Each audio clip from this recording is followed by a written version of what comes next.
प्यारे दोस्तों, आज हम आपको एक ऐसी हकीकत और दिल दहला देने वाली स्टोरी सुनाएंगे कि एक नेक आलिमा लड़की थी जो लोगों के कपड़े सिलाई करके गुजर बसर करती थी। मरने के बाद वह क्यों अजाब का शिकार हुई, उसकी कब्र का हाल जानकर हर कोई का रूह कांप गया, क्योंकि वह बड़ी नेक थी। लोगों के इसरार पर जब उसकी मां ने उस लड़की की हकीकत बताई तो यह जानकर सबके रोंगटे खड़े हो गए। गुजारिश यही है कि इस वीडियो को आखिर तक जरूर देखें, क्योंकि बहुत सारी औरतें कपड़े सिलाई करते वक्त ऐसी गलतियां करती हैं। आज की कहानी बड़ी ही सबक और इबरत की है, और खासकर उन औरतों और मर्दों के लिए है जो सिलाई कढ़ाई जैसा काम करते हैं, क्योंकि अनजाने में वह ऐसा गुनाह कर जाते हैं जिसकी वजह से उन्हें बहुत सख्त अजाब का सामना करना पड़ सकता है। पाकिस्तान के एक इलाके में आयशा नामी लड़की अपनी मां के साथ रहती थी। उसके बाप का इंतकाल हो चुका था। आयशा की मां ने आयशा को कुरान पाक हिफ्ज अरवाया और आलिम की तालीम भी दिलवाई और सिलाई भी सिखाई थी, ताकि यह लोगों के कपड़े वगैरह सिलाई करके और कुछ नहीं तो घर का खाना पीना ही चला सके, यानी कि उन मां बेटी की 2 वक्त की रोटी चल सके। आयशा बहुत ही मेहनती लड़की थी। उसके कुछ उसूल थे जिससे वह कभी पीछे नहीं हटती थी। अभी भी कितनी देर से उसके पास 2 औरतें बैठी हुई थीं। बार बार कपड़े सिलाई के लिए इसरार किए जा रही थी, लेकिन आयशा ने 2 टोक लफ्जों में उन्हें जवाब दे दिया कि वो उनके कपड़े नहीं सी सकती। वो औरतें फिर आयशा को मिन्नतें करने लगीं। आयशा, देखो, इनकार ना करो, तुम सबके कपड़े सिलाई करती हो और बहुत अच्छे करती हो। हमारे कपड़े भी सिल दो, बहुत महंगे कपड़े खरीदे हैं। हमें किसी ऐसी दर्जन को देकर हमारे अपने कपड़े खराब नहीं करवाना चाहती। तुम तो जानती हो, तमाम गली मोहल्लों की औरतें तुमसे ही कपड़े सिलवाती हैं। तुम कम दाम में बहुत अच्छी सिलाई करके देती हो और कपड़े पहनने में भी बहुत अच्छे लगते हैं। आयशा बोली, लेकिन जैसा डिजाइन आप लोग बोल रही हो, इस तरह के कपड़े मैं नहीं सिलती। उन कपड़ों में पूरे पूरे बाजू नजर आएंगे। शलवार का डिजाइन भी ऐसा होगा कि पिंडलियों से ऊपर पांव दिखेंगे। तौबा तौबा, मैं ऐसे कपड़े कैसे सिल सकती हूं? आयशा ने यह बोलकर साफ साफ इनकार कर दिया। वो औरतें कहने लगीं, हम तुम्हें 500 सिलाई देने की बजाय 1000 जोड़े की सिलाई देंगे। हमें तुम्हारे हाथ की सिलाई बहुत पसंद है। तुम बहुत सकून से काम करती हो। आयशा खड़ी हुई और कहने लगी, नहीं बाजी, मैं सिलाई नहीं करूंगी। और फिर वह अपना बबरची खाने की तरफ चली गई। आयशा की अम्मा ने शर्मिंदगी से उन दोनों औरतों से माजरत की और कहने लगी, मेरी बेटी थोड़ी पर्देदार है, इसलिए इस तरह के कपड़े नहीं सीती। वो दोनों औरतों के जाने के बाद आयशा की मां ने आयशा से कहा, बेटी, तुम क्यों लगी रोजी को धक्का देती हो? आखिर तुम कपड़े सिलाई क्यों नहीं करना चाहती थी? 2-4 पैसे आ जाते। आयशा बोली, अम्मा, मैं ऐसे ही बेहयाई के कपड़े किसी को सिलकर नहीं दे सकती। इतना कहकर आयशा अपना दुपट्टा सेट करते हुए वजू करने चली गई और उसकी अम्मा भी खामोश हो गई। वह जब भी आयशा से कोई बात करती तो वह इसी तरह के जवाब देती थी। उन्हें अपनी बेटी से बहुत मोहब्बत थी। उसकी मां भी लोगों के घरों का काम करने आती थी और बेटी घर पर मेहनत करती थी। ऐसा करते करते आयशा ने अपने पूरे जहेज का सामान बना लिया। फिर आयशा की मां ने अच्छा लड़का देखकर आयशा की शादी कर दी। वह लड़का गरीब जरूर था, लेकिन आयशा की बहुत इज्जत किया करता था। आयशा की मां ने शादी तय करते वक्त यह कहा था कि मेरा तो कोई सहारा नहीं, मेरी बेटी के अलावा, इसलिए मैं अपनी बेटी और दामाद को अपने घर पर ही रखूंगी। वह लोग भी मान गए। इस तरह आयशा शादी के बाद अपनी ही मां के घर दोबारा से रहने लगी। उसका शौहर जितने भी पैसे कमाता, लेकिन घर का गुजारा फिर भी मुश्किल था। फातिमा को कपड़े सिलाई करना ही पड़ते थे। वक्त ऐसे ही गुजरता गया। आयशा प्रेग्नेंट हो गई। अब आयशा से कपड़े सिलाई करना बड़े मुश्किल हो रहे थे। इधर आयशा को यह खुशखबरी मिली और उधर शौहर ने घर आकर बताया उसे नौकरी से निकाल दिया गया है। ये बात सुनकर रोने तड़पने लगी कि अब मेरा क्या होगा? मैं इस हाल में भी कपड़े सिलाई करूंगी, क्या मुझे सुकून नहीं मिल सकता? हालांकि आयशा का शौहर आयशा का बहुत ख्याल रखता था। जब वह कपड़े सिलाई करने बैठती तो आयशा को वहीं बैठे चाय भी बना देता, कभी खाना बना देता और बाहर नौकरी भी करता था। अब अक्सर ही आयशा अपने शौहर से काम के सिलसिले में बहस हो जाती। शौहर से वह बदतमीजी करने लगती। बदजुबानी करने लगती। जब शौहर खाना खाने बैठता तो आगे से यह कह देती, काम के न काज के दुश्मन, अनाज के वह बेचारा 2 निवाले खाता, और उठकर बाहर चला जाता। हालांकि वह भी रोज काम ढूंढने जाता था और यह तो अल्लाह की मर्जी थी कि उसको काम मिल ही नहीं रहा था। ऐसा करते करते आखिर वो दिन आ गया कि आयशा के घर बेटी पैदा हुई। आयशा का शौहर और आयशा की मां बच्ची को देखकर बहुत खुश हुए। आयशा का शौहर तो बच्ची की खुशी में घर घर में मिठाइयां बांट रहा था। इधर आयशा के शौहर को बच्ची की खुशखबरी मिली और उधर आयशा के शौहर का काम भी लग गया। जहां आयशा के शौहर को काम मिला, वह ठेकेदार बड़ा ही सख्त मिजाज था। मजदूरों के साथ बदतमीजी से पेश आता। उसे बस काम ही प्यारा था। लोग बस मजबूरी के तहत उसके पास काम करते थे और अक्सर वो मजदूरों को गंदी गालियां भी दे दिया करता था। इधर आयशा के घर का गुजारा मुश्किल हो रहा था।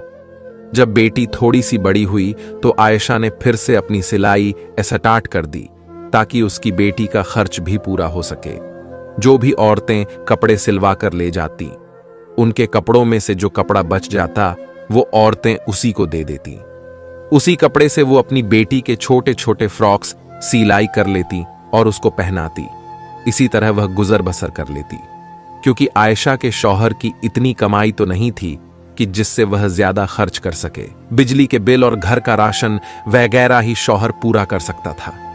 फिर एक दिन खुदा का करना ऐसा हुआ कि उन लोगों के घर में जलजला सा आ गया। कुछ यूं आयशा का पांव अचानक सीढ़ियों से फिसला और पहली सीढ़ी से गिरती हुई आखिरी सीढ़ी तक आ गई। उसके सर से इतना खून बह गया कि आयशा की मां रोने चिल्लाने लगी। पूरा मोहल्ला उनके घर में इकट्ठा हो गया। जल्दी से आयशा के शौहर को खबर कर दी गई। जुमे का दिन था और आयशा का शौहर इसलिए आज काम पर था कि एक्स्ट्रा जो पैसे मिलेंगे मैं अपनी बच्ची के लिए खिलौने खरीदूंगा। उस दिन और कोई मजदूर वहां काम नहीं कर रहा था। जब आयशा के शौहर को बीवी की ऐसी खबर मिली तो जल्दी से अंधाधुन उसने ताले लगाए और भागकर घर वापस आ गया। चाबी उसने अपनी जेब में रख ली और जल्दी से घर आ गया। डॉक्टर के पास ले जाते आयशा रास्ते में ही दम तोड़ गई। आयशा के शौहर को आयशा की कई बातें बहुत याद आ रही थीं। वह तड़प तड़प कर रो रहा था और आयशा की मां भी बिलक बिलक कर रो रही थी। आयशा का शौहर इसलिए भी ज्यादा रो रहा था कि उसकी मासूम सी बच्ची है। उसका क्या होगा, क्या बनेगा, बिना मां के ये कैसे पलेगा। अभी तो वो इतनी छोटी थी कि मां का दूध पीती थी। यह सब सोचकर वो और भी ऊंची आवाज में रोने लग जाता। आयशा की अचानक मौत पर हर कोई अफसोस करने लगा। कौन जानता था एक जवान लड़की भरी जवानी में यूं खामोशी से चली जाएगी। हर कोई आयशा की नेकी के गुण गाया करता था। सभी जानते थे वो कितनी नेक थी, परहेजगार थी, हर किसी का ख्याल रखने वाली थी। हर कोई उसकी तारीफ में लगा हुआ था। आयशा की मां और शौहर का रो रो कर बुरा हाल हो गया। वो दोनों गम से निढाल थे। फिर तदफीन का वक्त करीब आया और आयशा का जनाजा उठ गया। आयशा को करीबी कब्रिस्तान ले जाकर दफना दिया गया। उसे दफनाते वक्त उसका शौहर कब्र के अंदर उतरा था और उसी दौरान उसके जेब में से वह चाबियां निकलकर कब्र के अंदर गिर गई, जहां काम से वह ताले लगाकर आया था। उसके शौहर को इस बात का पता ही ना चला। वो घर लौट आया। शाम होते ही सब लोग अपने अपने घरों को चले गए। सबके जाने के बाद घर बिल्कुल वीरान सा हो गया। आयशा की सिलाई मशीन सामने ही रखी हुई थी, जिसे देखकर उसकी मां बार बार रोने लग जाती, क्योंकि उसको पहले बेवा होने का दुख था और अब बेटी के चले जाने और छोटी नवासी का तन्हा रह जाने का दुख बार बार सता रहा था। आयशा के शौहर ने आयशा की मां को संभाला और गोद में अपनी बच्ची को भी बिठाए हुए थी। लेकिन एक मां को कहां करार आना था। जिस बेटी ने मां का बाजू बनकर दिखाया था वो इतनी अचानक चली गई। आयशा की मां को तो यकीन ही नहीं आ रहा था। बस आयशा की मां यही बोले जा रही थी, अभी अभी तो मेरी बेटी कपड़े सिलाई कर रही थी। यह सब क्या हो गया। उसकी मां को किसी भी तरह से यकीन ही नहीं आ रहा था कि उसकी बेटी अब इस दुनिया से जा चुकी है। आयशा की नन्ही बेटी भी बिलक बिलक कर रो रही थी और आयशा का शौहर नहीं चाहता था कि वह अगले 2-3 दिन काम पर जाए।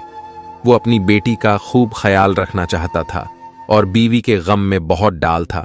इसलिए वह मालिक को बताना चाहता था कि मैं अगले 3 दिन काम पर नहीं आऊंगा। जैसे ही आयशा के शौहर ने जेब को हाथ लगाया तो उसकी जेब में चाबियां नहीं थीं। वो सोच में पड़ गया कि ये आखिर चाबियां कहां चली गईं। बहुत सोचने के बाद भी उसके दिमाग में आया कि चाबियां तो उसने जेब में ही रखी थीं। आयशा की मां भी अपने दामाद का परेशानी वाला चेहरा देख रही थी। कहने लगी, सोराब बेटा, क्या बात है? तब सोराब ने अपनी सास को बताया, मां जी, मेरी जेब में चाबियां थीं। वह पता नहीं कहां गिर गई, पता नहीं मस्जिद में गिर गई या कब्रिस्तान में गिर गई। उसी वक्त सोराब के जहन में यह बात आई कि जब वह कब्र के अंदर उतरा था उस वक्त कहीं चाबियां कब्र में तो नहीं गिर गईं। उसी सोच के आते ही वो बहुत ज्यादा परेशान हो गया, क्योंकि वह ठेकेदार बहुत ही जलील आदमी था। उसने तो सोराब को छोड़ना वाला नहीं था। जरा सी चाबी के गुम होते ही उसने तो उसकी जान ले लेनी थी, क्योंकि उसको इंसान से ज्यादा उनके काम की फिक्र रहती थी। अभी सोराब यही सोच रहा था कि ठेकेदार का फोन आ गया और उसने कहा, सुबह बंदे काम पर लगाने हैं तो मुझे अभी और इसी वक्त रातों रात चाबियां देकर जाओ, ताकि मैं बाकी के काम पर सुबह सवेरे मजदूरों को लगा सकूं। इतनी बात सुनकर सोराब का हल्क खुश्क गया। वह यह भी ना कह सका कि चाबियां कहीं घूम गई हैं। उसने बस इतना ही कहा कि मैं आपको चाबियां सवेरे पहुंचा दूंगा। अब उसे रातों रात में ही चाबियां तलाश करनी थी। बहुत सोच विचार करने के बाद उसने कब्रिस्तान का रुख किया। रात के 12 बजे रहे थे और आयशा की बेटी अभी नानी के पास सो रही थी। आयशा का शौहर रात के 12 बजे ही कब्रिस्तान की तरफ कदम बढ़ाने लगा। उसका दिल घबराहट का शिकार था। वह बहुत ज्यादा परेशान होने के साथ साथ खौफजदा भी था। इससे पहले वो कभी इतनी रात को कब्रिस्तान नहीं आया था। यह कब्रिस्तान गांव से कुछ दूर था।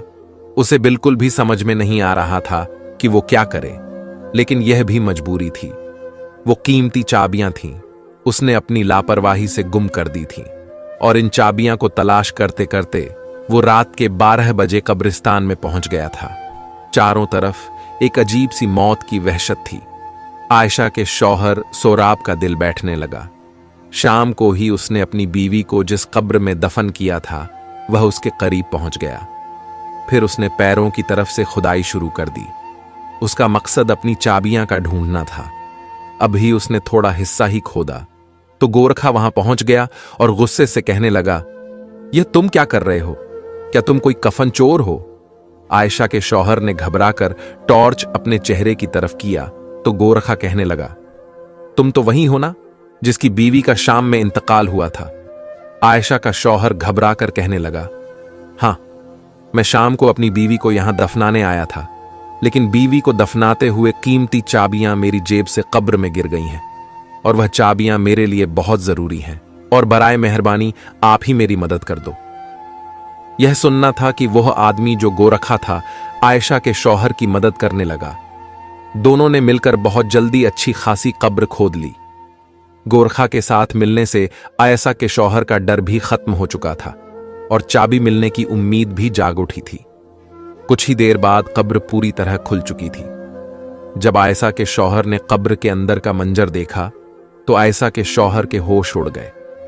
गोरखा ने दोबारा से जल्दी जल्दी कब्र में मट्टी डालना शुरू कर दी। उसके पसीने छूट रहे थे। वो कहने लगा, तुम्हारी बीवी कैसी औरत थी जो इसकी कब्र में ऐसा अजाब हो रहा है? आयशा के शौहर को तो खुद भी यकीन नहीं आ रहा था। जो कुछ उसने देखा है वह सच में क्या उसकी बीवी के साथ ही हो रहा था? आयशा तो बहुत अच्छी और नेक थी। उसकी नेकी का तो हर कोई तारीफ करता था। उसने तो कभी कोई ऐसा गुनाह नहीं किया था जिसकी वजह से उसका यह हाल हुआ। वह परेशानी से तड़पने लगा। मेरी बीवी को ऐसे कौन से गुनाह की इतनी बड़ी सजा मिल गई? गोरखा ने कहा, तुम चाबियां का कोई और इंतजाम कर लो। कब्र में चाबियां ढूंढना बहुत मुश्किल है, और तुमने खुद ही देखा ना कि इसका यह अजाब खत्म नहीं हो रहा, और वह किस हाल में है। इसकी तरफ से तौब अस्तगफार करो, और अगर कोई गुनाह ऐसा है जो इसने अपनी जिंदगी में किया है तो इसके बारे में पता लगाओ ताकि उसकी मगफिरत हो सके। सोराब रोते रोते अपने घर वापस पहुंचा। आयशा की मां ने उसे देखा तो कहने लगी, तुम इतनी रात तक कहां थे? मैं कब से तुम्हारे लिए परेशान हो रही थी। सोराब, आयशा की मां के कदमों में बैठ गया। कहने लगा, अम्मा मेरा चैन सुकून सब लुट गया और अभी भी बुरी तरह वह कांप रहा था। आयशा की मां घबरा गई, पूछने लगी, बेटा बताओ तो सही, क्या माजरा है? तुम इतनी रात तक कहां थे? सोहराब ने बताया, वह चाबियां की तलाश में कब्रिस्तान गया था, लेकिन वहां जाकर तो जो मंजर मैंने देखा, उसके बाद शायद मैं सारी जिंदगी सुकून की सांस ना ले सकूं। आयशा की मां भी डर गई और कहने लगी, पहेलियां ना बुझाओ, सोहराब बताओ तो सही, क्या हुआ? और फिर सोहराब ने रोते हुए बताया कि जब आयशा की कब्र खोदी गई ताकि चाबियां को तलाश किया जाए, तो कब्र का मंजर देखकर मेरे होश उड़ गए। अम्मा, आयशा जैसी नेक औरत को इतना सख्त अजाब हो रहा था, मैं आपको बता नहीं सकता। आयशा के होठों पर आग जल रही थी और वह बुरी तरह चीखें मार रही थी। मैंने आग बुझाने की कोशिश की तो मुझे उसके स्याह होंठ नजर आए जो बहुत बड़े हो चुके थे और लटक भी गए हों, जबकि बाकी का जिस्म सलामत था। थोड़ी देर के लिए आग बुझी और फिर दोबारा भड़क उठी। पहले तो मैं समझ नहीं सका, यह खुदा की तरफ से अजाब है, लेकिन गोरखा ने मुझे बताया कि यह अजाब इलाही है और सिर्फ इसके होठों को जला रहा है। सोहराब रोते हुए कहने लगा, अम्मा समझ नहीं आता इसके होठों पर आग क्यों लगी थी?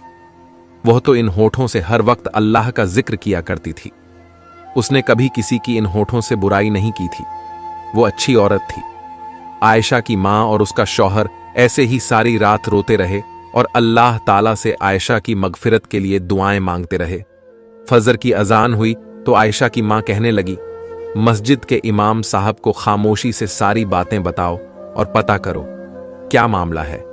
मेरी बेटी के साथ ऐसा क्यों हो रहा है? क्या उससे कोई गलती हुई? मौलवी साहब बहुत ही नेक और पहुंचे हुए इंसान हैं, यकीनन वो हमारी जरूर मदद करेंगे। सोहराब को भी यह बात मुनासिब लगी। इस मसले का अगर कोई हल बता सकता था तो वह मस्जिद के मौलवी साहब ही हैं। सोहराब नमाज के लिए गया तो नमाज के बाद उसने मस्जिद के इमाम साहब को रोक लिया और तन्हाई में उन्हें रोते हुए सारी बात बता दी। यह सुनकर वह कहने लगे, मैं आयशा की मां से मिलना चाहता हूं। सोहराब इमाम साहब को अपने घर ले आया और आयशा की मां से उसकी मुलाकात करवा दी। मौलवी साहब पूछने लगे, अम्मा बताओ, आयशा कहीं किसी की चुगली तो नहीं करती थी या कोई ऐसा गुनाह जो उसके मुंह से होता हो? आयशा की मां कहने लगी, नहीं, मेरी बच्ची सिर्फ सिलाई का काम करती थी।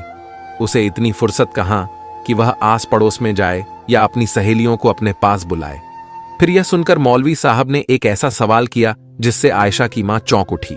मौलवी साहब ने कहा, क्या आयशा किसी की अमानत को अपने पास रखती थी, यानी कोई बचा हुआ कपड़ा, कोई जोड़े पर लगने वाली लैस वगैरह? आयशा की मां कहने लगी, आयशा तो बचे हुए कपड़े और धागा वगैरह सब कुछ वापस लौटा देती थी और जो कपड़ा उसे चाहिए होता था वह पूछ कर लिया करती थी। मौलवी साहब कहने लगे, सोच लो कि ऐसी गलती हो सकती है जिसकी वजह से उसके मुंह ही मुंह को अजाब हो रहा है, लेकिन फिर भी उसने जाने अनजाने में कोई ऐसा गुनाह तो जरूर किया है, क्योंकि अमानतों के मामले में लगता है बहुत सख्त पूछताछ किया जाएगा। यहां अमानत का ही कोई मामला है, क्योंकि आयशा बेटी की नेकी से तो मैं खुद वाकिफ हूं, क्योंकि मौलवी साहब भी आयशा को अच्छी तरह जानते थे। उन्हीं के पास तो आयशा ने कुरान पाक हिफ्ज किया था। मौलवी साहब कहने लगे, बीवी फिर भी बेटी की कोई ऐसी बात सोचकर बताओ जो वह किया करती थी और उस आदत का ताल्लुक आयशा के होठों से हो। आयशा की मां बहुत सोचकर कहने लगी, और उसकी उस आदत से मुझे बड़ी चीड़ थी। वह कैंची की बजाय अपने मुंह से धागा तोड़ती थी और फिर धागे का जो जरा रेशा उसके मुंह में या होठों पर रह जाता तो उसे दांतों में चुभाती। अक्सर ही मैंने उसका मुंह चलते हुए देखा था, लेकिन वह बार बार कैंची नहीं उठाती थी। मुंह से धागा खींचकर तोड़ दिया करती थी और फिर उसी धागे को मुंह से चिबाकर थूक देती थी।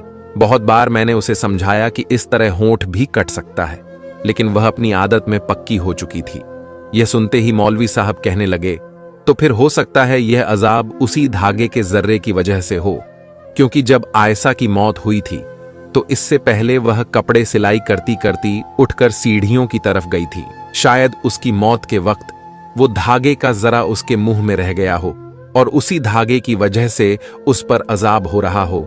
सिलाई के बचे हुए सामान के साथ धागे का एक जरा सा टुकड़ भी उस शख्स की अमानत कहलाता है जो कपड़ों की सिलाई के पैसे देता है।